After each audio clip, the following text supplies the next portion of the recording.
The radio crackled once, then went silent.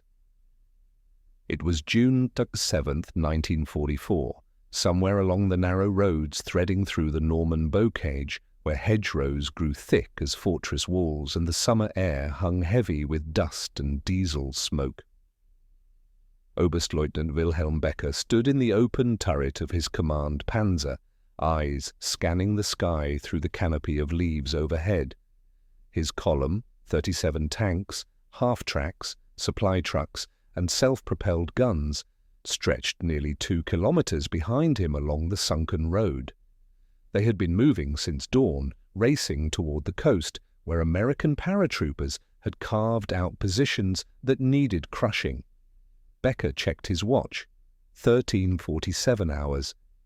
They would reach the forward positions by nightfall. The engine rumble was constant, reassuring.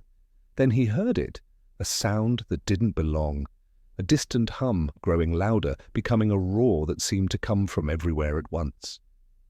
For years, German officers had trained in the art of armored warfare with a certainty that bordered on religious faith.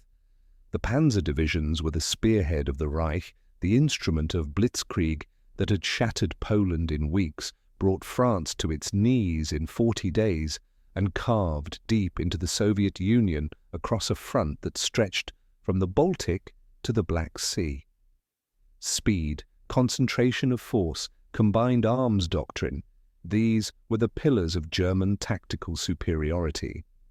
The Luftwaffe flew overhead, Stukas diving to clear obstacles, Messerschmitts sweeping enemy fighters from the sky.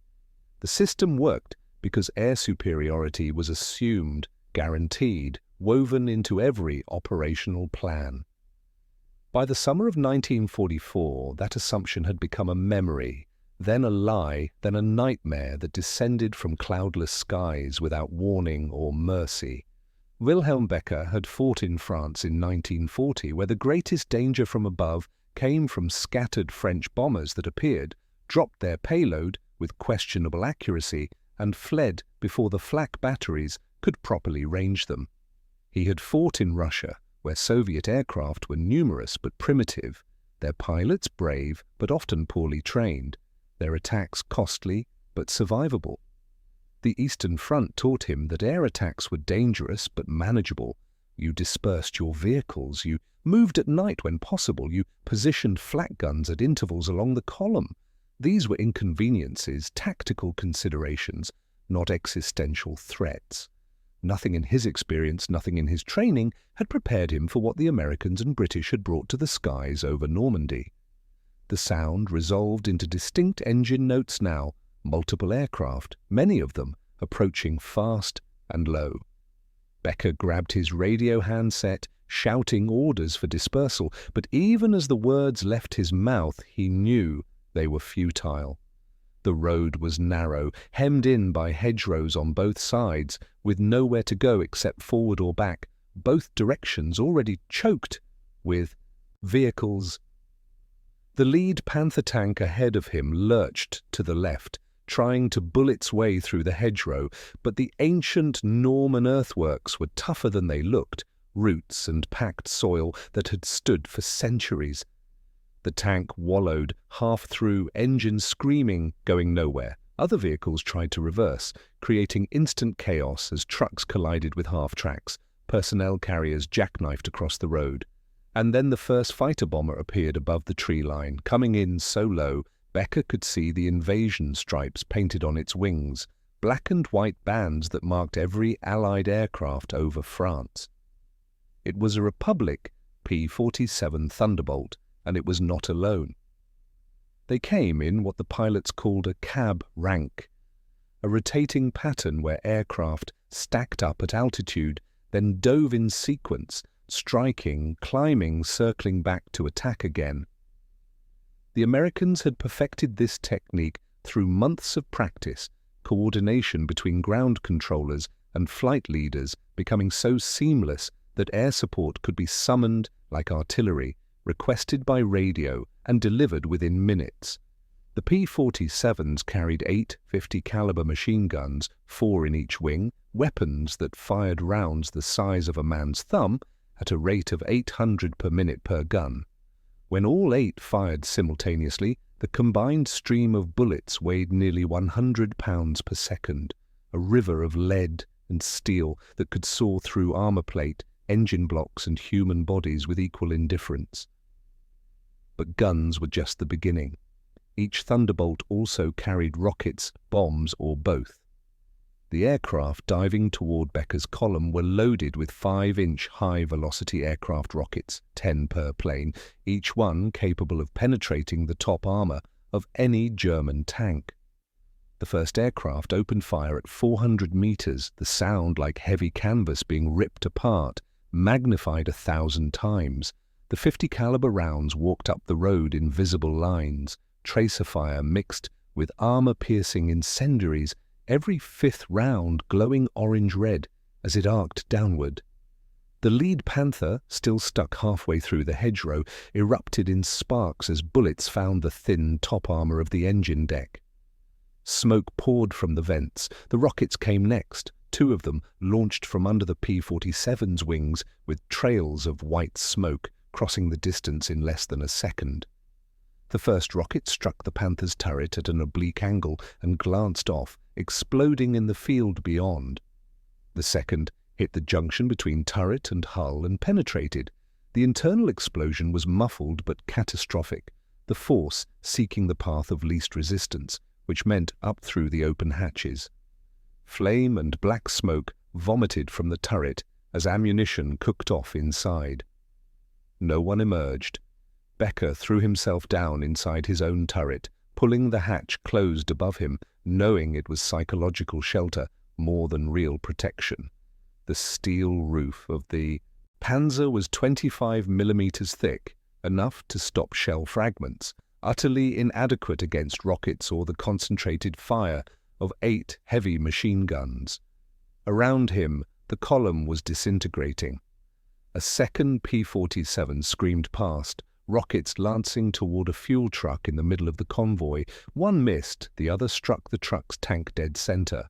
The explosion was instantly spectacular, a fireball that rose 30 meters and ignited 2 adjacent vehicles. Men ran from the flames, their uniforms burning, and were cut down by machine gun fire from a third aircraft strafing the road.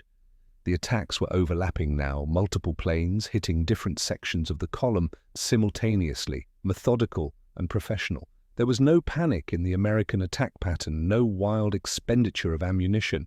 Each pilot selected a target, attacked, assessed, and either finished it or moved to the next. It was industrial violence, assembly line killing. The flak guns that Becker had positioned along the column opened fire.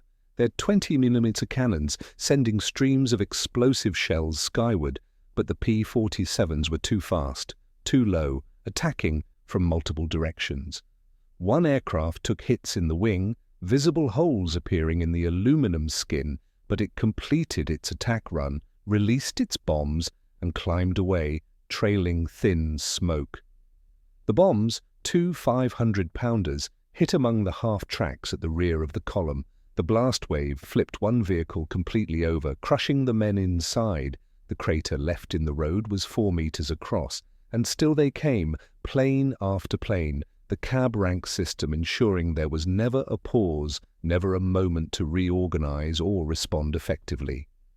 Becker would later write in his after-action report, one of the few detailed accounts from a senior officer who survived such an attack, that the entire engagement lasted 17 minutes from first contact to the final aircraft climbing away. 17 minutes. When silence returned, 37 vehicles had been reduced to 16 still mobile, though several of those were damaged. The rest were burning, destroyed, or abandoned. Casualty figures were difficult to establish because many bodies were burned beyond recognition, but estimates range from 150 to 200 men killed or seriously wounded from a column that had numbered approximately 600. More devastating than the material losses was the psychological impact. These were veteran troops, men who had survived the Eastern Front, who had faced Soviet artillery barrages and mass tank assaults. They had thought themselves hardened. the air attack broke something inside them. The certainty that courage and tactical skill mattered, that they could fight back, that death came from enemies you could see and engage. This was not an isolated incident. Across Normandy in June and July of 1944, similar scenes played out dozens of times each day. The Allied air forces had achieved not just air superiority, but air supremacy, a condition where enemy aircraft were so completely swept from the sky that Allied planes operated virtually without opposition. The numbers tell the story with brutal clarity. In the first week after D-Day, Allied aircraft flew more than 20,000 sorties over Normandy. The Luftwaffe managed barely 300. German fighter production was actually higher in 1944 than any previous year. But the aircraft couldn't reach the front lines. Fuel shortages, bombed railroads, and the simple fact that most were destroyed on the ground or shot down by Allied fighters during their first missions. The veteran pilots who might have made a difference were mostly dead, killed in the grinding attrition over Germany and the Eastern Front. Their replacements had perhaps 30 hours of flight training compared to the 300-plus hours that American and British pilots received. For German ground commanders, movement during daylight became nearly suicidal.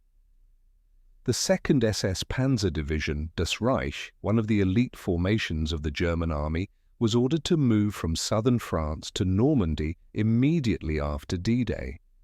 The division was at full strength, nearly 15,000 men, over 200 tanks and assault guns, hundreds of vehicles.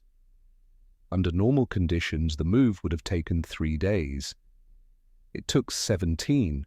The division was forced to move only at night, hiding in forests during the day, dispersing vehicles under camouflage nets, constantly vigilant for the Allied fighter bombers the Germans had begun calling Jabos, a contraction of Jagdbomber that became synonymous with terror from above. By the time Das Reich reached the front lines, it had lost approximately 30% of its vehicles and much of its fuel to air attacks without ever engaging Allied ground forces. German soldiers developed a superstitious dread of clear weather. Overcast skies, fog, rain. These became allies, the only allies they had left. When the sun came out, men looked up constantly, listening for engine sounds, watching for the telltale glint of sunlight on canopy glass. Veteran sergeants who had led men through the worst of the Russian winter, who had maintained discipline under artillery bombardment and frontal assault, found their authority meant nothing when the planes came. Men simply scattered, abandoning positions, diving into any cover available. Unit cohesion, the fundamental element of military effectiveness, dissolved under air attack in a way it never did under ground fire. A soldier could face another soldier. There was a human equation, however terrible, but the aircraft were impersonal, mechanical, impossible to engage effectively with the weapons infantry carried. You couldn't shoot back meaningfully. You could only hide and pray. The Americans and British had learned bitter lessons in North Africa and Italy about the difficulty of close air support, the challenges of coordinating fast-moving aircraft with slow-moving ground battles, the nightmare of friendly fire incidents. By Normandy, they had refined the system to near perfection. Ground controllers with radio sets moved with forward units, able to identify targets and call in strikes with precision. Pilots received detailed briefings showing friendly positions marked with colored smoke or panels. The fighter bombers carried a mix of ordnance designed for different targets, rockets for tanks and concrete structures, fragmentation bombs for troops and soft vehicles, napalm for fortified positions. The napalm was new, a jellied gasoline that stuck to whatever it touched and burned at temperatures that melted steel. German soldiers caught in napalm attacks described it in their letters and diaries with language usually reserved for hell itself, an unquenchable fire that consumed everything, against which there was no defense except distance. The psychological reports compiled by German medical officers in Normandy documented a spike in what they termed air neurosis. soldiers who became catatonic or hysterical at the sound of aircraft engines, who refused to move during daylight, who developed uncontrollable tremors. These were not weak men, many were decorated veterans, but something in the human psyche broke under the constant threat of death from above, delivered without warning by an enemy you couldn't see until seconds before impact. The reports noted that air neurosis cases often responded poorly to traditional treatment methods that worked for shell shock or combat fatigue. The difference, one psychiatrist theorized, was the element of helplessness. In ground combat, a soldier retained agency. He could take cover, return fire, maneuver, feel that his actions influenced his survival. Under air attack, none of those things mattered. Survival was random, arbitrary, a matter of whether the pilot happened to select your vehicle, your position, you. Wilhelm Becker survived the war. He returned to Germany in 1949 after 4 years in British captivity and wrote a memoir that was published privately in 1951. The chapter dealing with the attack on his column near Caen is titled "The Day the Sky Betrayed Us," and it contains a passage that would have been unthinkable for a German officer to write 5 years earlier. We had been told we were the best soldiers in the world, that our training and discipline and courage made us superior to the soft democracies opposing us. On that road in France, I learned the truth. Industrial power matters more than courage. Numbers matter more than training. The Americans could afford to own the sky because they built 300,000 aircraft while we built 100,000. They could train their pilots properly because they had the fuel and the time and the safe airspace. We fought bravely. They fought intelligently. Bravery lost.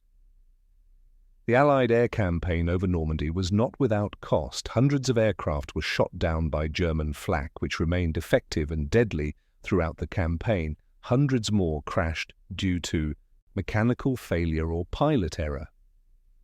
The friendly fire incidents were frequent and tragic. Allied bombs and rockets killing Allied soldiers because the fog of war is never completely lifted, even with colored smoke and radio coordination.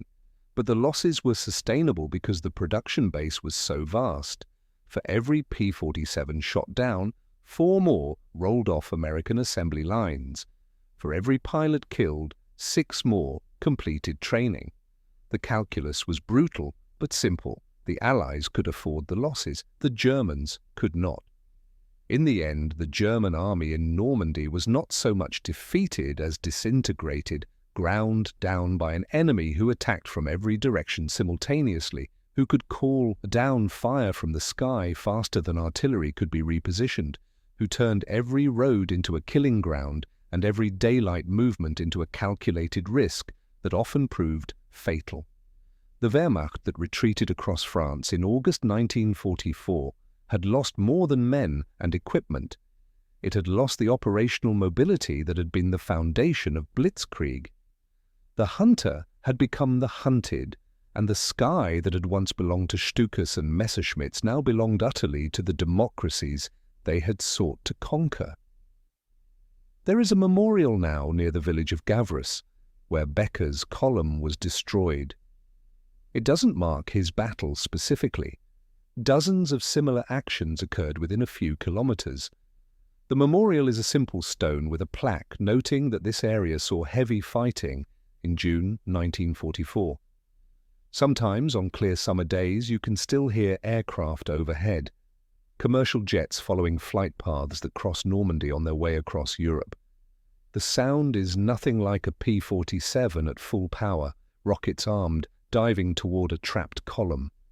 But it carries an echo if you know what to listen for. An echo of the moment when the old certainties died, when courage learned it was not enough, when the sky itself became a weapon wielded by nations wealthy enough to fill it with machines and brave enough to send young men into harm's way, again and again until the tyrants learned that freedom, once provoked, fights back with everything it has. The Germans called it terror from above. History calls it air supremacy. The difference between those terms is the difference between losing and understanding why you lost. One is an emotion. The other is a lesson written in fire and smoke across the skies of Europe, legible from any altitude in any language for anyone willing to read it.